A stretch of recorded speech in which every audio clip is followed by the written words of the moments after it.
오늘 본문은 소위 성전 정화, 성전 청결 사건으로 불리는 그런 본문입니다. 13절에 보면 유대인의 명절인 유월절이 가까워오자 예수님께서 예루살렘으로 올라가신 것을 알 수 있습니다. 유월절은 파스카라고 쓰여져 있는데요, 히브리어 페사흐, 그러니까 뛰어넘다, 넘어가다 하는 그런 말에서 기인한 것입니다. 출애굽기 12장에 그 유월절에 대한 설명이 잘 나타나 있죠. 이스라엘 백성들이 문 임방과 좌우 설주에 어린 양의 피를 묻힘으로 인해서 죽음이 그들을 피해가고 넘어가고 면해지는 그런 사건을 기념하는 대단히 중요한 절기입니다. 유대인의 최대 명절로 보시면 되겠습니다.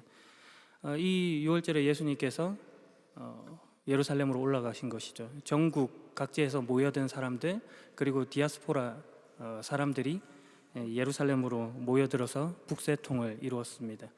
그런 중에 오늘 본문의 사건이 일어나는 것입니다. 14절에 보면 예수님께서는 성전 뜰 안에서 소와 양과 비둘기 파는 사람들, 그 사람들을 또 돈을 바꿔주는 사람들, 이런 사람들을 보셨습니다. 그리고 나서는 놀라운 일들을 행하시죠. 지금 성전에 매매하는 모습, 그리고 환전하는 그런 모습이 나타나 있는 것입니다. 매매와 환전이 이방인의 뜰에서 이루어지고 있는데요, 예수님께서 거기를 유심히 살펴보시고 놀라운 일을 행하시는 그런 장면입니다. 이 예배드리는 하나님의 성전에서 어떻게 매매와 환전이 이루어질 수 있냐, 이렇게 생각할 수도 있겠지만 이것은 먼 곳에서부터 온 순례자들을 위한 그런 목적도 있는 것이었습니다. 매매가 이루어진 이유는 하나님께서 예배드리는 자들은 제사를 위해서 흠없는 제물을 바쳐야 한다 하는 그 이유 때문에 그렇습니다. 흠없는 제물을 준비하기는 여간 까다로운 일이 아닙니다. 기르기도 어렵거니와 애지중지 키웠다고 해도 먼 길을 오는 동안 상할 수 있기 때문에 여간 부담스러운 일이 아닌 것이죠. 그래서 매매가 이루어졌습니다. 환전상에 있었던 이유는 매년 바쳐야 하는 성전세 때문에 그렇습니다. 20세 이상의 유대인 남성들은 반세겔의 성전세를 내야 했습니다. 이때 내는 세겔이라고 하는 것은 그 이방 군주들, 그리고 우상 이런 것들의 화상이라고 할까요? 그림 이런 것들이 새겨져 있지 않은 순도가 높은 은으로 만들어진 그런 주화를 말하는 것입니다.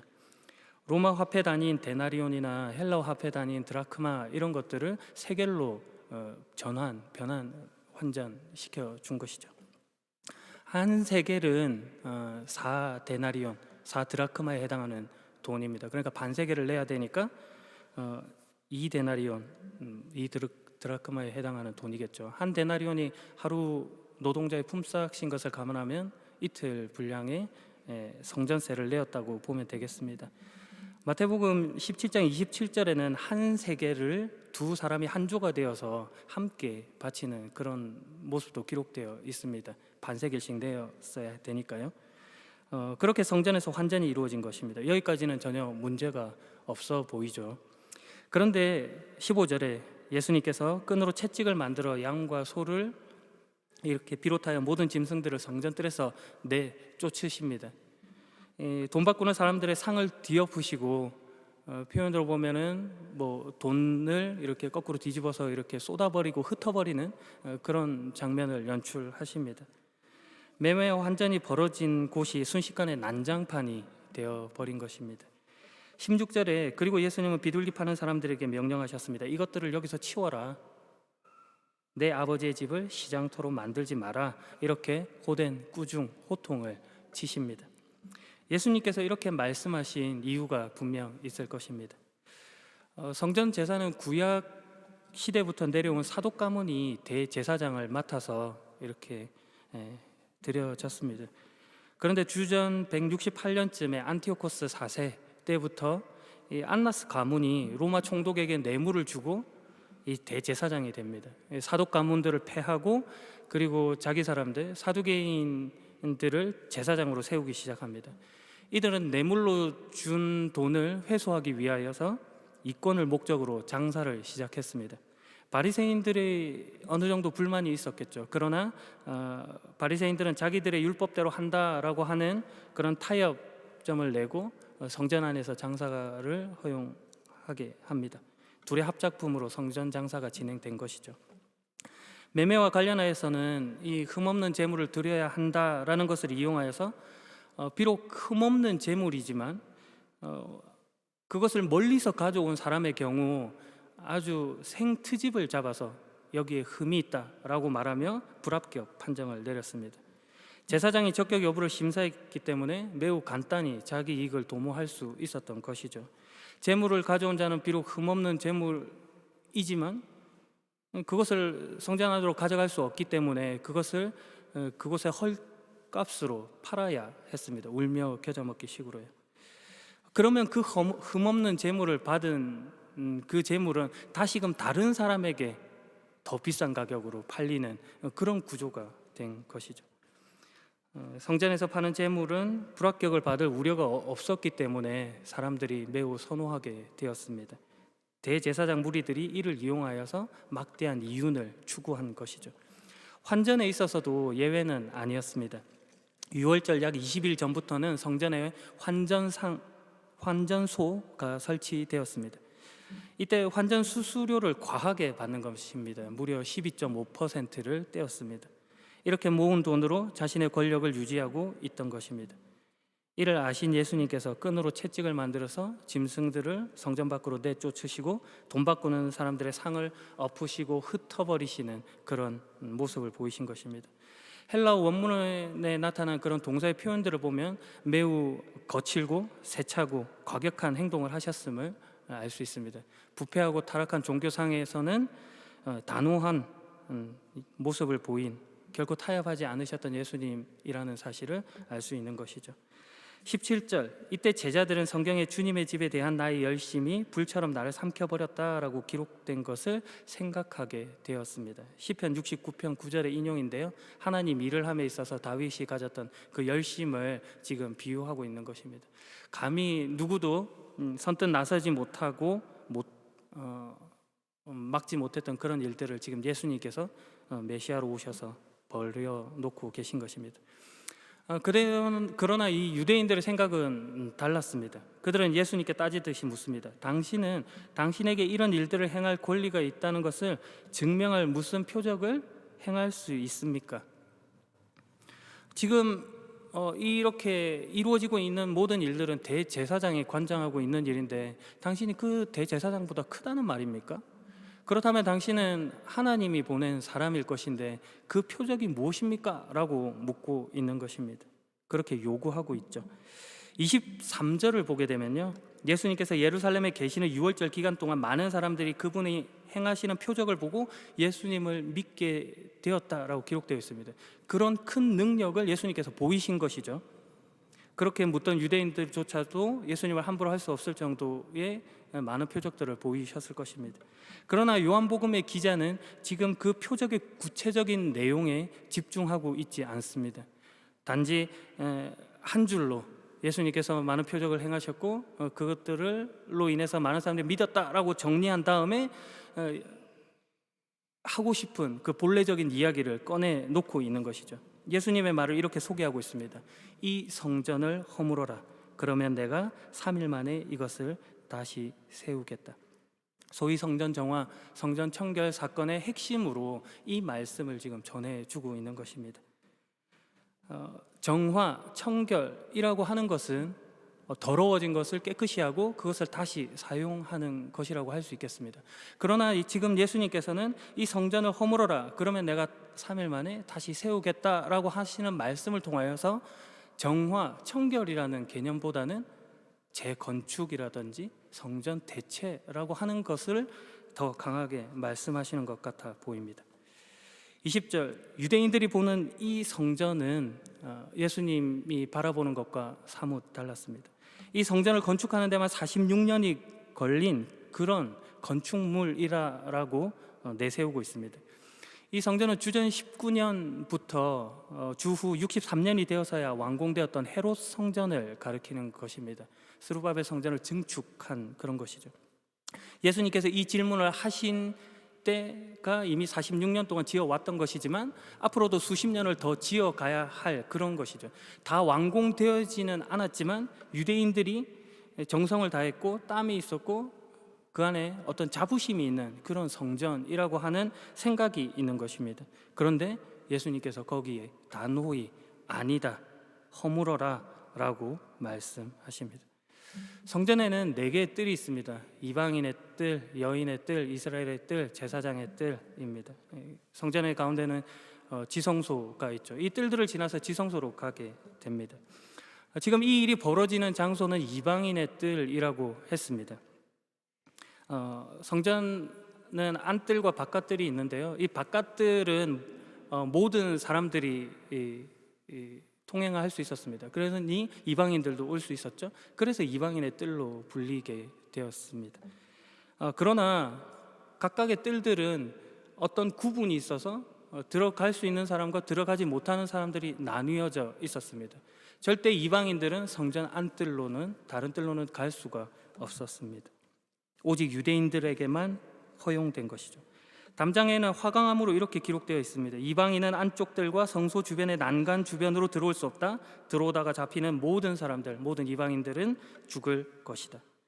차별이 없으신 하나님을 믿는다고 하면서도 뿌리 깊게 구분을 만들고 있는 그들 안에 하나님은 없는 그런 모습을 보이고 있는 것입니다. 그래서 예수님께서 말씀하시죠. 이 성전을 허물어라. 그리고 말씀하십니다. 내가 다시 세울 것이다. 다시 세워져야 할 것이라고 말씀하고 있는 것입니다. 무엇으로? 21절에 말씀하고 계시죠. 예수님께서 말씀하신 성전은 그분 자신의 몸을 가리키는 것이었습니다. 그들의 생각과는 전혀 다른 관점에서 성전을 바라보고 말씀하고 계신 것입니다. 성전을 허문다는 것은 성전된 자기 육체의 죽음을 가리키는 것이고, 성전을 다시 세운다고 하는 것은 3일 만에 다시 세운다는 것은 사흘 만에 다시 부활하시겠다는 것을 나타낸 말씀입니다. 그분 자신 안에서 하나님 사역, 하나님의 구속 사역을 완성하시겠다라고 하는 것을 보여주시는 것이죠. 모든 것을 하나님의 열심에 묶어서 이 성전을 이해하고 있는 것입니다. 요한복음이 기록 연대를 보면 대략 주후 90년 정도로 봅니다. 공간복음은 한 70년 전으로 이렇게 보고 있는데요. 그러니까 이 63년에 완공되었던 이 성전은 70년, 대략 7년 정도가 지난 후에 바로 무너져 버립니다. 침략으로 인해서요. 예수님께서 예언하셨던 바와 같죠. 성전을 바라봤던 많은 유대인들이 아마도 그 성전에 대한 수많은 자부심과 그것이 없어졌을 때 그 허탈함 같은 것들로 막막함을 느꼈을지 모릅니다. 그러나 이 요한복음의 기자가 너희가 바라봐야 할 진정한 성전이라고 하는 것이 무엇이냐라고 하는 것으로 그 예수 그리스도의 몸이라는 것을 기억하고 성경에 이렇게 기록해 두고 있는 것입니다. 22절, 예수님께서 죽은 자들 가운데서 부활하신 후에 비로소 제자들은 예수님께서 하신 이 말씀을 기억하고 성경과 예수님께서 하신 말씀을 믿었습니다. 여기서 성경은 지금까지 그들이 읽어왔던 구약 성경을 말하는 것일 것입니다. 그 구약 성경과 동등한 권위로서 예수 그리스도께서 하신 말씀을 기억하게 되었고, 그 내용으로 성전이 바로 예수 그리스도의 몸임을 깨닫게 된 것입니다. 그리고 놀라운 사건은, 사실은 지금 이 깨달음이라고 하는 것이 죽은 자들 가운데서 부활하신 후에 제자들이 비로소 알게 되었다는 것입니다. 인간의 열심으로가 아니라 하나님의 열심으로 그들이 이해함을 얻을 수 있었다 하는 것이 지금 이 성전 사건 가운데 있는 포인트라고도 할 수 있겠습니다. 성전을 청결하게 한다 하는 이 사건은 비단 예수님만의 일이 아닙니다. 역대하 34장에 가면 이런 내용이 있습니다. 요시야 왕, 그러니까 8세 때 왕이 된 그런 사람인데요. 예루살렘을 31년 동안 다스렸습니다. 그는 그 조상 다윗을 쫓아서 하나님 보시기에 올바른 일을 했다라고 성경은 기록하고 있습니다. 그 가운데 하나가 요시야가 아직 어렸을 때, 그 왕이 된 지 한 12년쯤 되던 해에 유다와 예루살렘에서 거짓 신들을 몰아내는 일을 합니다. 거짓 신들을 섬기는 산당을 파괴하고, 그리고 나무로 만든 것, 새로 만든 것, 그리고 아세라 우상 이런 것들을 없애 버렸습니다. 그리고 그가 왕으로 있은 지 18년째 되던 해에 그 땅과 성전을 깨끗하게 하는 그런 일들을 합니다. 성전을 수리하다가 제사장 힐기야가 율법책을 발견하게 되는 일도 있고, 그 율법책을 읽는 중에 큰 뉘우침이 있어서 신앙 각성 운동 같은 것들이 벌어지곤 합니다. 35장 1절에 가면 요시야 왕이 예루살렘에서 여호와께 유월절을 지켰다라고 기록되어 있습니다. 그전에는 제대로 지켜지지 못했다는 반증일 수도 있겠죠. 종교개혁에 박차를 가던 요시야 왕이 그 개혁의 일환으로 유월절을 지켰던 것입니다. 그런데 예레미야 7장에 가면 하나님께서 예언자 예레미야를 보내시면서 예언의 말씀을 주고 계신 것을 볼 수 있습니다. 예레미야는 요시야 왕 때부터 유다의 마지막 왕인 시드기야 왕 때까지 활동한 예언자입니다. 그 내용은 너는 여호와의 성전 문 앞에 서서 이 말을 외쳐 말하여라. 유다 나라의 모든 백성아, 여호와의 말씀을 들어라. 여호와를 경배하러 이 문으로 들어가는 사람들아, 다 이 말씀을 들어라. 만군의 여호와 이스라엘의 하나님께서 이렇게 말씀하셨다. 너희의 길과 행실을 바꾸어 올바른 일을 하여라. 그러면 내가 너희를 이곳에 살게 하겠다. 이것이 여호와의 성전이다. 이것이 여호와의 성전이다. 이것이 여호와의 성전이다 하는 사람들의 거짓말을 믿지 마라. 너희는 너희의 길과 행실을 바꾸어 올바른 일을 해야 한다. 이곳은 내가 예배를 받으려고 정한 곳이다. 그런 이곳이 너희에게는 도둑들이 숨는 곳으로만 보일 뿐이냐? 나는 너희를 쭉 지켜보았다. 나 여호와의 말이다. 마태복음 21장 13절에서 예수님이 내 집은 만민이 기도하는 집이다 라고 말씀하시고, 또 너희는 오히려 강도의 소굴로 바뀌어 버렸다라고 하시는 그 말씀의 인용이 나타나 있는 부분이기도 합니다. 성전을 청결하게 하고, 그리고 율법을 준수하고, 영적 대부흥 운동이 일어나고 신앙에 열심을 내는 시간들이 있었음에도 불구하고 그것들이 익숙해지고 그 역량을 따라 종교적 의식과 행위는 남아있지만 그 안에 하나님이 외면되는 그 현실로 인하여 예레미야를 보내셔서 그 경고의 말씀을 주고 있는 것입니다. 여전히 그들에게 이것이 여호와의 성전이다 하는, 성전은 중요하고 제사의식은 중요하고 예배의 형태는 중요하지만 거기에 주인이 없는 그 모습에 대한 안타까움을 말씀하고 있는 것입니다. 하나님이 예배를 받으려고 정한 곳인데 오히려 도둑들이 숨어드는 형국이구나 라고 나무라십니다. 오늘날로 보자면 주일 성수라는 이름으로 매일 교회의 예배당을 찾지만 정작 예배의 주인이 하나님이 아니라 우리가 되는 모습은 아닌지 돌아봐야 할 지점인 겁니다. 여전히 예배를 드림으로 얻게 되는 그 안심, 정화의 기분, 그 내 기분이 더 중요해서 교회가, 예배가 이용되고 있는 것은 아닌지 하는 점검인 것이죠. 하나님을 경배한다, 하나님을 예배한다, 하나님께 순종한다, 항복한다 하는 어떤 고백은 없고, 하나님 이것 했으니 요것 해주세요, 하나님 이것 했으니 최소한 벌 받지는 않겠죠? 이런 마음으로 드려지는 예배는 안 된다고 하는 말씀인 것입니다. 마치 과격하고 단호하고 격렬하게 그들의 욕심을 깨부수시며 상을 엎으시고 짐승을 쫓아내셨던 그 예수님께서 그들 앞에 서 계셨음에도 불구하고 그들의 시선은 여전히 내 몰려진 짐승을 찾는 것과 쏟아진 동전을 줍는 것에 더 혈안이 되어 있었던 그런 모습은 아닌지 돌아봐야 할 지점인 것입니다. 그러면서도 여전히 우리는 우리의 소원이 그들과 전혀 다르지 않아서 당신이 이런 일들을 행할 권리가 있다는 것을 증명할 무슨 표적을 보여주십시오 라고 하나님께 요구하고 있는 것은 아닌지 모르겠습니다. 내가 납득할 만한 능력 있는 모습을 하나님께 계속해서 요구하고 있는 것입니다. 거기에 예수님께서 이 성전을 허물어라 라고 말씀하십니다. 지금까지 너희가 쌓아왔던 그 성전의 정의, 그 교회의 의미 라고 하는 것들을 무너뜨려라 라고 하는 시각 교정을 하고 계신 것이죠.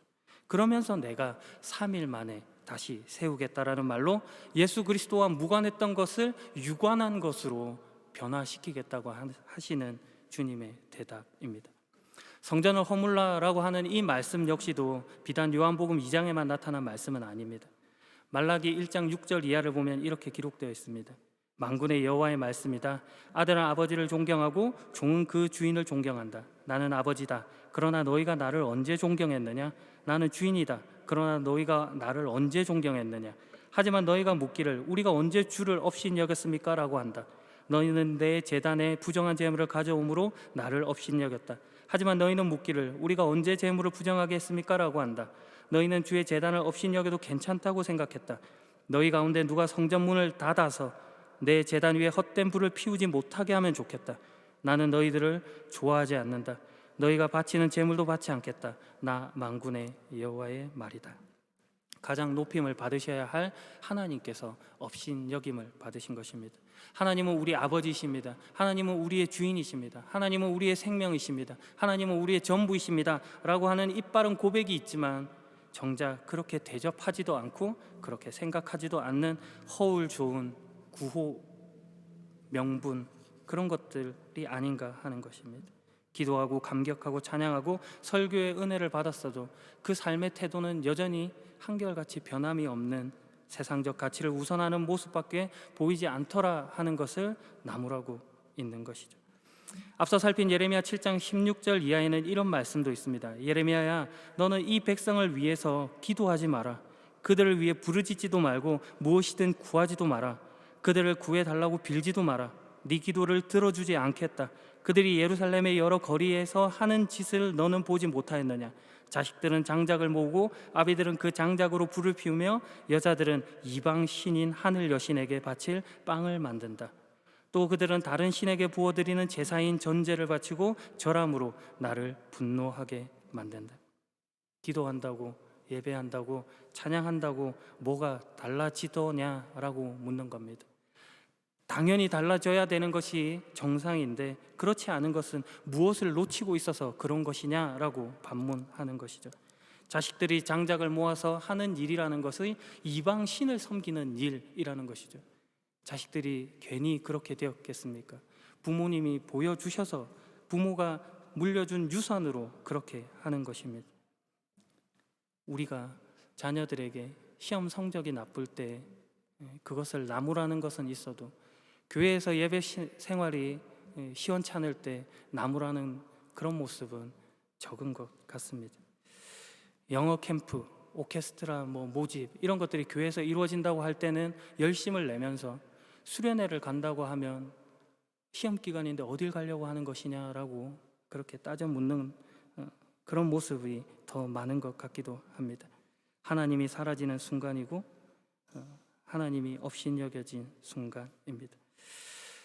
혹시 오늘 우리가 허물어야 할 성전을 쌓고 있는 것은 아닌지, 결국 쌓을 수 없는 바벨탑이라고 하는 것을 쌓아가고 있는 것은 아닌지 성전의 의미를 다시금 되새겨야 할 것입니다. 예수님은 말씀하십니다. 이 성전을 허물어라. 그러면 내가 다시 세우겠다. 우리 스스로는 생명을 만들어낼 수 없습니다. 주님께서 쌓겠다 하십니다. 외면하지 마시고 거부하지 마십시오. 부활하신 예수님께서 여러분을 찾아오셔서 믿게 하실 것입니다. 마지막 짧은 이야기로 설교를 마무리할까 합니다.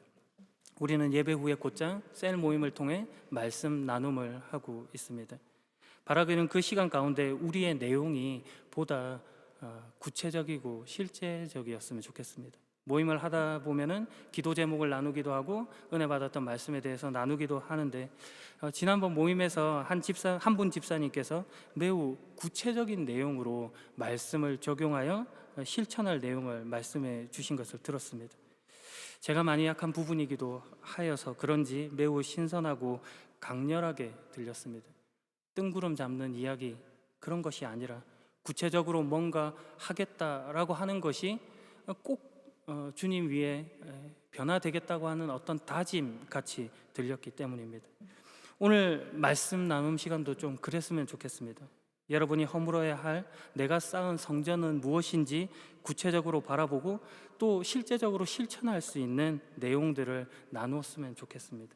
어떻게 하면 예수님을 아버지로 주인으로 인정하며 업신여기지 않을지, 어떻게 하면 예수님께서 내 삶을 다시 세우시도록 자리를 내어 드릴 수 있을지 구체적으로 고민해 보는 것입니다. 오늘 그런 나눔의 시간이 되시고 또 그렇게 한 주 한 주를 살아가시는 복된 여러분이길 예수 그리스도의 이름으로 축복합니다. 기도하겠습니다. 오늘도 우리를 부르신 주님, 그 은혜와 사랑에 감사와 영광을 돌립니다.